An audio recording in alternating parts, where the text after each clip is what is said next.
This is the solution to page 540, number 9. So in this problem, we want to find the total volume for each solid with the help of algebra. And then for number 9, which is what we're going to be doing, we want to know the percent of the volume that's filled with liquid. And so we're going to go ahead and start with the whole container, and then we'll talk about the volume of the liquid and how does it compare, because that's what a percent is a comparison to the whole. And so when we're looking at the volume of the whole cone, we have volume is equal to 1/3 times the area of the base times the height of the cone. And so our base is up here at the top, this circle right here. We can see that from the center of the circle to the edge of that circular base is 9x. So our radius is 9x. And then the height from the base to the vertex is this 12x right here. So we can go ahead and for the volume of the cone, we have 1/3. The area of the base is the area of a circle, which is pi r squared times the height. One of the things that we have to be very careful with right here is the radius.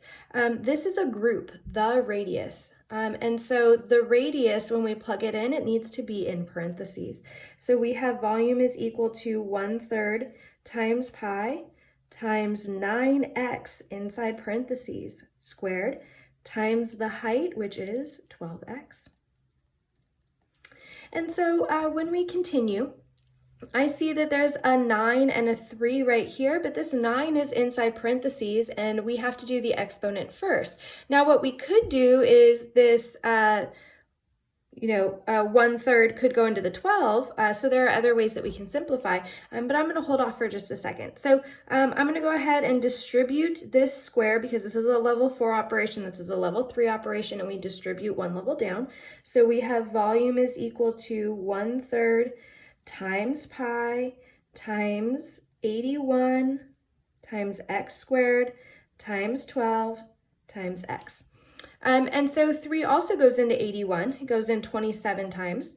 And so we have volume is equal to 27 pi x squared times 12x. This is all multiplication, so we could reorder it if we want. So if it looks a little bit better, you could do this, the 27 times 12 times pi times x squared times x. 27 times 12 is 324.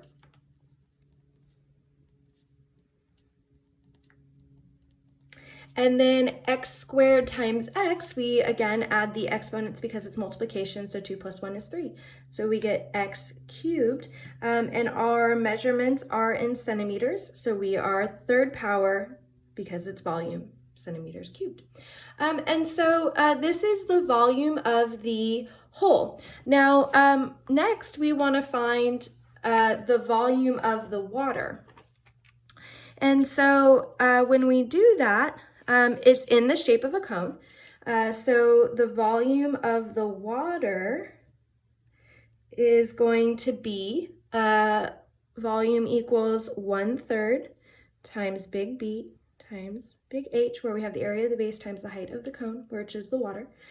So we have volume is equal to 1/3. The area of the base is a circle, so pi r squared times the height of the water.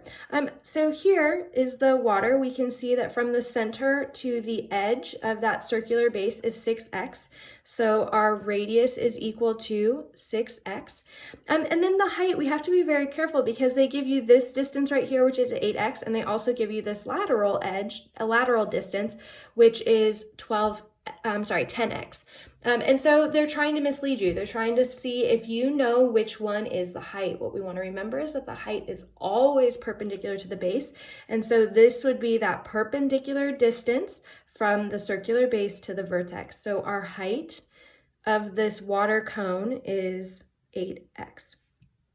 So volume is equal to 1/3 times pi, and then inside parentheses we have 6x for the radius squared, and those parentheses are unnecessary. That's just the circle, and that's okay. And then times the height, which is 8 x. So again, with the radius, we want to make sure that that is a group because we are not just squaring the 6. We are not just squaring the x. We are squaring both 6 and x. So when I distribute that square, level 4 onto level 3, we get volume is equal to 1/3 times pi times 6 squared is 36, and then x squared is x squared, and then times the height, which is 8 times x.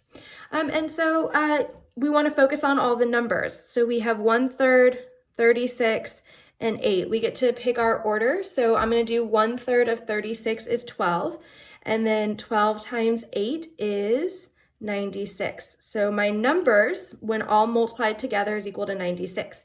Then we have pi. And then we're going to focus on our variables. So I have x squared times x.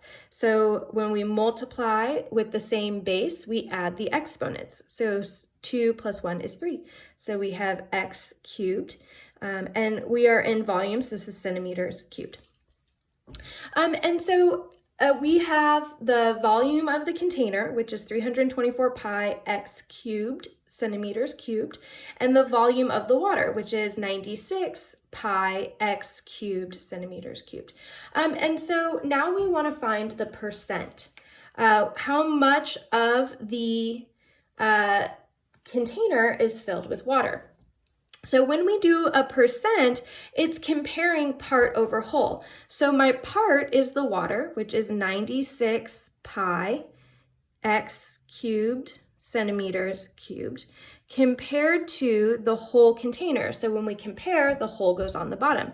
So that's going to be 324 pi x cubed centimeter cubed. And then we want to make it the comparison out of 100, so we just multiply by 100 in the end. And so let's start simplifying this fraction. Centimeters cubed over centimeters cubed cancel, they become the number 1. X cubed over x cubed equals 1. Pi over pi equals 1. And so we're left with 96 over 324. Now you could go ahead and put that into the calculator right now, 96 divided by 324 multiplied by 100, and you get your answer. But just kind of thinking about that math on what we've done, this volume was 27 times 12 to get the 324. And this volume over here was 12, that's from the 1/3 times 36 times 8. So really, this is 12 times 8 to get the 96, and this is 12 times 27 to get that 324, and 12 over 12 equals 1, so those would go ahead and cancel as well. So we really get 8 divided by 27 times 100, and when we go ahead and plug that into the calculator, you will get 29.6%.